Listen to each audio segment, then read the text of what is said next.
तो hello friends, welcome to Odisha primary school. आज discussion करवा ना अष्टम श्रेणी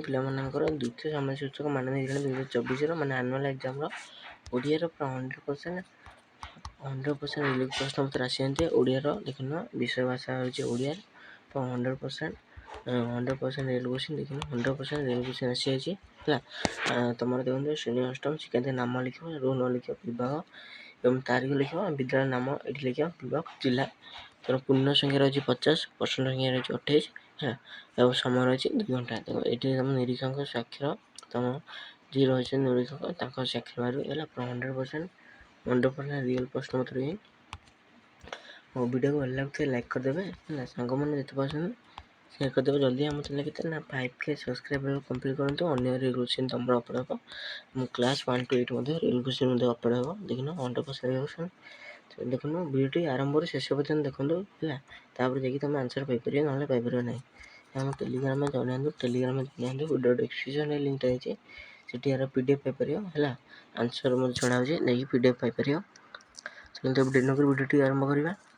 प्रथम देखिए अनुच्छेद पढ़ी 1 ରୁ 6 पर्यंत उत्तर लिखा अनुच्छेदटा है अनुच्छेद पढ़ प्रथम उत्तर देती गंगबशर प्रथम राजा नाम कौन ना चौड़गंगदेव है मु आंसर भी आंसर आंसर लास्ट को देखेबी। तो लिंगराज मंदिर गठन शैली किपरि लिंगराज मंदिर गठन शैली ना पंचर आकृति और सांस्कृतिक कारुकार्य आधारित है। देखिए 3 नंबर देखिए केउं देवादेवी मंदिर पार्श्व देवता भाव पूजा पाँच ना गणेश कार्तिकेय और पार्वती मंदिर पार्श्व देवता भाव पूजा पाँच। भुवनेश्वर कहीं कृत्तिवास क्षेत्र कहते ना मंदिर प्रतिष्ठित देवता कृत्तिवासी नामानुसार भुवनेश्वर को कृत्तिवास क्षेत्र कहुए। 5 देखिए मंदिर कारुकार्य सांस्कृतिक ओडिशा सांस्कृतिक केउं सब दिग को प्रतिफलित करते ना ओडिशार धर्म साहित्य नृत्य नाट्य और जाति और जीवन यात्रा दिग को प्रतिफलित करे। तो नेक्स्ट थी 6 नंबर देखिए गंगबशर राजा मैंने मंदिर सेवा पूजा लगी की व्यवस्था करते ना सेवा पूजा लगी बहु जमी बाड़ी खंदी थे। हाँ तो नेक्स्ट देखिए पृथ्वीर भार को किए धारण कर धरणी पृथ्वी माटी माँ इत्यादि धारण कर 8 नंबर देखिए ना धरणी माँ को धन्य धन कह तात्पर्य कौन ना धरणी माँ समस्त सत्य शांति क्षमा दया प्रदान कर 56 परी खाद्य परखी धन्य धन कह। 9 देखिए बहु अपरित ज्वर ज्वर कवितार एपरी कहीं कहुए कहीं धरणी माँ निज पक्षर अविरत जल झर तुषार मान जलपान कर चित्त को तृप्त कर कवितार पक्षु अविरत ज्वर ज्वर कहुए। 10 नंबर देखिए 7 ରୁ 12 नंबर देखिए प्रश्न गुड़िक 12 नंबर पर्यंत प्रश्न गुड़िकर उत्तर लिखा है गोटे गोटे गीतटे गीतटा पढ़ी उत्तर लिख तृषा पाने प्राणी हुए स्थिर कहले कौन बुझ ना जलपान कर प्राणी मैंने शांत बा तृप्ति हमें शांति लाभ करती। तर 11 नंबर देखिए 11 नंबर देखिए कवितार कहार महिमा गान कर धरणी माँ महिमा गान कर कवितार। देखिए कवितार सम्मान सुबुଥିବା शब्द गुड़िकर खोजी शून्यस्थान पूर्वक ना आबरी आउ सर्वरी धरणी कोषणी उपमा महिमा है सम्मान सुबुଥିବା शब्द गुड़िक कवितार अच्छी। तो नेक्स्ट देखिए ना सरल भाषा बुझा लिख सरल भाषा बुझा लिख उठ उठ भाई उठ नवीन लोक शोई चाहे बसुवे लोक यार आंसर मुझे टेलीग्राम में पठेदेवी तुम जॉइन हो टेलीग्राम। तो देखिए एक अध्याय प्रकाश कर जार दन नहीं ना निर्धन निम्न दिखाई पदर विशेषण बाछि लेख। अर्जुन को तृतीय पांडव कहा जाए वाक्य तृतीय पदटी हूँ ना पूरणवाचक विशेषण ना पूरणवाचक ऑप्शन ख हो राइट आंसर। तो देखिए रेखांकित पद को विशेष परिवर्तन कर लेख आमर सांस्कृतिक परंपरा मन संस्कृति अंडरलाइन कौन हम विशेष हम कौन ना संस्कृति है आ विशेषण कौन ना सांस्कृतिक है। नेक्स्ट 18 देखिए संपदर विपरीत अर्थक शब्द लेख संपदर ना विपद ସରସିରେ ଫୁଟିଅଛି ପଦ୍ମ। ଏଠାରେ ସରସି ଶବ୍ଦଟି କେଉଁ ଅର୍ଥରେ ବ୍ୟବହାର କରାଯାଇଛି? ନା ପୁଷ୍କରିଣୀ ବା ପୋଖରୀ। ସରସିରେ ଫୁଟିଅଛି ପଦ୍ମ। ସରସି ମାନେ କ'ଣ? ନା ପୋଖରୀ ହେଲା, ବା ପୁଷ୍କରିଣୀ, ଏଇ ଏକାତ ନା ହେଲା। ପୋଖରୀରେ ଫୁଟିଅଛି ପଦ୍ମ, ସରସି ଶବ୍ଦଟି କେଉଁ ଅର୍ଥରେ? ନା ପୋଖରୀ ବା ପୁଷ୍କରିଣୀ ଅର୍ଥରେ ବ୍ୟବହାର ହୋଇଛି। 20 ତଳେ ଯାଇଥିବା ଶବ୍ଦକୁ ବ୍ୟବହାର କରି ଗୋଟିଏ ବାକ୍ୟ କରି ଲେଖ। ସରଳା ସୂତ୍ରରେ ନା ଉପଯୁକ୍ତ ବାକ୍ୟ ଗଠନ କରି ତମେ ଲେଖିବ। ତଳେ ଯାଇଥିବା ଶବ୍ଦର ସନ୍ଧି ବିଚ୍ଛେଦ କର। ଦୁର୍ଲଭ, ଦୁଃ ଯୁକ୍ତ ଲଭ, ତାର ଅଧିକାଂଶ, ଅଧିକ ଯୁକ୍ତ ଅଂଶ। 22 ନମ୍ବର କ ସ୍ତମ୍ଭରେ ଦିଆଯାଇଥିବା ଶବ୍ଦର ଅର୍ଥ ସୂଚାଉଥିବା ଶବ୍ଦକୁ ଖ ସ୍ତମ୍ଭକୁ ବାଛି 11 ଟାଣି ଯୋଡ଼। ସ୍ୱାଧୀନ, ପ୍ରାଚୀନ, ସ୍ୱାଧୀନ, ପରାଧୀନ, ନବୀନ, ପ୍ରାଚୀନ। ସ୍ଥାନମାନ ପରି ଗୋଟିଏ ଶବ୍ଦ ଲେଖ। ବିଜ୍ଞାନର, ପରୀକ୍ଷାଗାର, ଗବେଷଣାଗାର ଇତ୍ୟାଦି। ତାପରେ ଦେଇଛି କ'ଣ? ନା 24 ଆଖି ପକାଇବା ରୂଢ଼ିର ଅର୍ଥ ହେଉଛି କ'ଣ? ନା ଆଖିରେ ଦେଖିବା, ଆଖି ପାଖକୁ ନେଇ ଦେଖିବା, ଆଖି ଦେଖିବା, ନଜର ପକାଇବା। ନା କ'ଣ ହେବ? ନା ନଜର ପକାଇବା। ଅପସନ୍ ହେଉଛି ରାଇଟ୍ ଆନ୍ସର୍ ହେବ ହେଲା। ତାର ଆନ୍ସର୍ ଉପରେ ପ୍ରଭାବ କରାଯାଉଛି, ତମେ ଦେଖିନ। ତା ଦେଇଛି ନିର୍ମାଣିତ ସଂଳାପ ଗୁଡ଼ିକ କିଏ କାହାକୁ କେଉଁ ପ୍ରସଙ୍ଗରେ କହିଛନ୍ତି ବୁଝା ଲେଖ। ମହର୍ଷି ମନ୍ଥରାସ, ସଫଳ ସେତୁ, ପୂର୍ଣ୍ଣା ଶାନ୍ତୁ, ମନୋରଥ। ୟାର ଆନ୍ସର୍ଟା ମୁଁ ଲାଷ୍ଟକୁ ଦେଖେଇବି, ତମେ ଦେଖିନେବ। ତାପରେ ନେକ୍ସଟ ଅଛି ଓକିଲ ନିଶ୍ଚୟ। ତମେ ସମସ୍ତେ ଯେ ବଡ଼ ଭାଗ୍ୟବାନ, ବାପା ତମର ସେମିତି ଦେବତା, ମା ସେମିତି ଲକ୍ଷ୍ମୀ ଶାନ୍ତି। ଆନ୍ସର୍ଟା ଲାଷ୍ଟକୁ ଦେଖିବି ଉତ୍ତର ଭାରତରେ।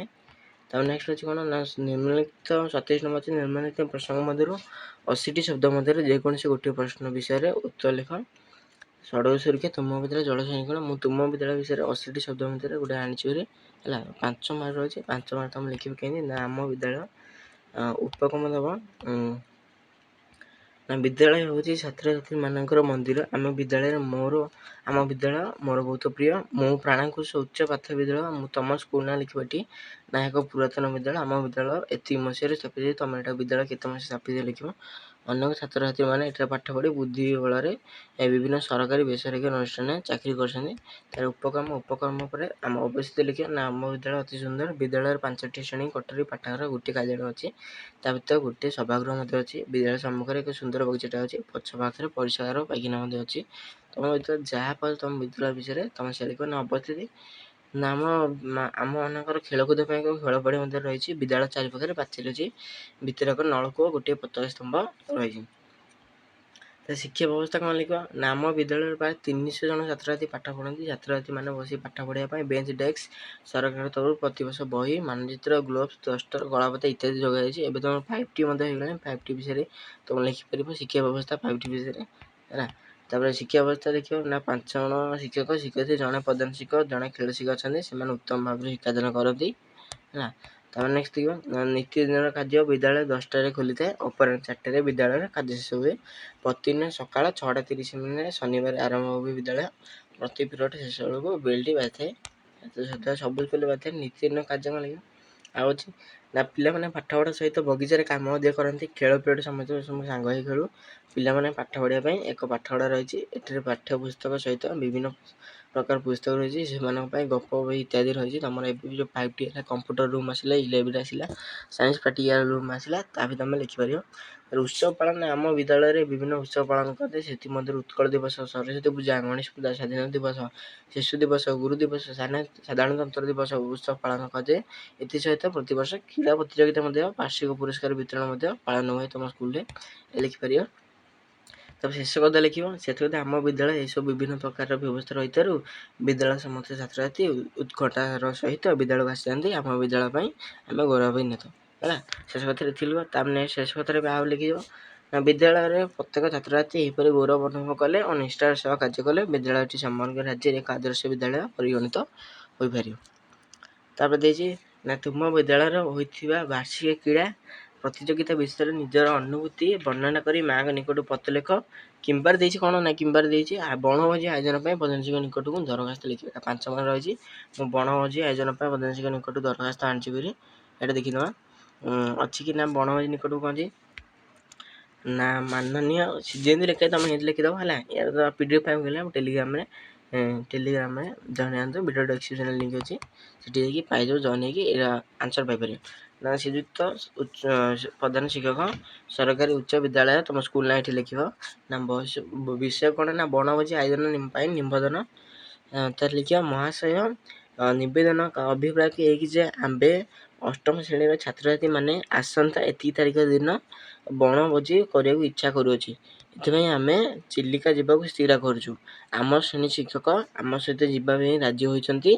ଏଣୁ ବିନୀତ ପ୍ରାର୍ଥନା କରୁଛୁ କି ଆପଣମାନଙ୍କ ବଣଭୋଜି ପାଇଁ ଆୟୋଜନ କଲେ ଆମେ ଚିରକୃତଜ୍ଞ ରହିବୁ।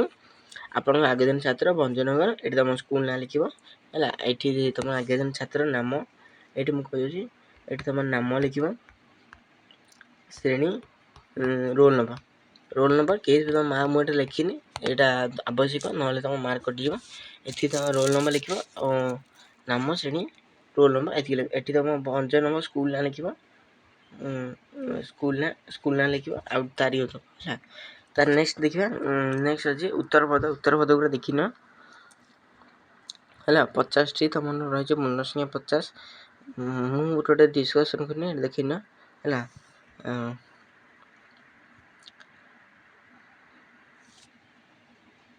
ଦରଖାସ୍ତ ରଚନା ହେଇଛି ନା। ଉପକ୍ରମ ତୁମର ରହିଛି 1 ନମ୍ବର, ଆଉ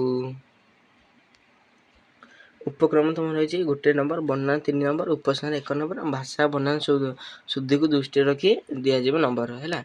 ଦରଖାସ୍ତ ସମ୍ବୋଧନ 1 ନମ୍ବର ଦିଆଗଲା, ବିଷୟବସ୍ତୁ 3 ନମ୍ବର, ସମାପ୍ତି ସୂଚନା ଠିକଣା 1 ନମ୍ବର। ମୁଁ ଯେଉଁଟା କହୁଥିଲି ନାମ ସ୍କୁଲ ଲେଖିବ, ସେଟାକୁ ତୁମର ଦିଆହେବ। ଦେଖନ୍ତୁ ତାର ପତ୍ର ଲିଖନ ଏମିତି ସ୍ଥାନ ତାରିଖ ସମ୍ବୋଧନ 1 ନମ୍ବର, ବିଷୟବସ୍ତୁ ବର୍ଣ୍ଣନା 3 ନମ୍ବର ହେଲା। ତ ଏତିକି ଥିଲା ଆଜିର କ୍ଲାସ୍ ଯେଉଁ 8 କ୍ଲାସ୍ର ଆମେ ଓଡ଼ିଆରେ ଡିସ୍କସନ୍ କଲେ ପୁରା 100% ରିଏଲ୍ କ୍ୱେଶ୍ଚିନ୍ ଡିସ୍କସନ୍ କଲେ ହେଲା।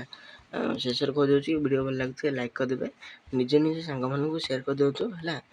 ଅଧିକ ମାତ୍ରାରେ ସେୟାର କରିଦେବେ, ଭିଡ଼ିଓକୁ ଭଲ ଲାଗୁଥିଲେ ଲାଇକ୍ କରିଦେବେ, ସାଙ୍ଗମାନଙ୍କୁ ସେୟାର କରିଦେବେ। ଯଦି ଆମ ଚ୍ୟାନେଲ୍ 5K ସବସ୍କ୍ରାଇବର କମ୍ପ୍ଲିଟ୍ କରନ୍ତୁ, ଅନ୍ୟ ରିଏଲ୍ କ୍ୱେଶ୍ଚିନ୍ ମଧ୍ୟ ଅପଲୋଡ଼ ହେବ, କ୍ଲାସ୍ 1 to 8 ମଧ୍ୟ ହେଲା। ଆଉ ଏବଂ ଟେଲିଗ୍ରାମରେ ଜଏନ୍ ହୁଅନ୍ତୁ, ଭିଡ଼ିଓ ଡିସ୍କ୍ରିପ୍ସନ୍ ଲିଙ୍କ୍ ଅଛି, ଏହାର ଯାଇକି PDF ପାଇପାରିବ। ତ ନେକ୍ସଟରେ ଆମେ ଅଲଗା ଭିଡ଼ିଓରେ ଦେଖା ହେବା। ତ ଏତିକି କହୁଛି, ଧନ୍ୟବାଦ।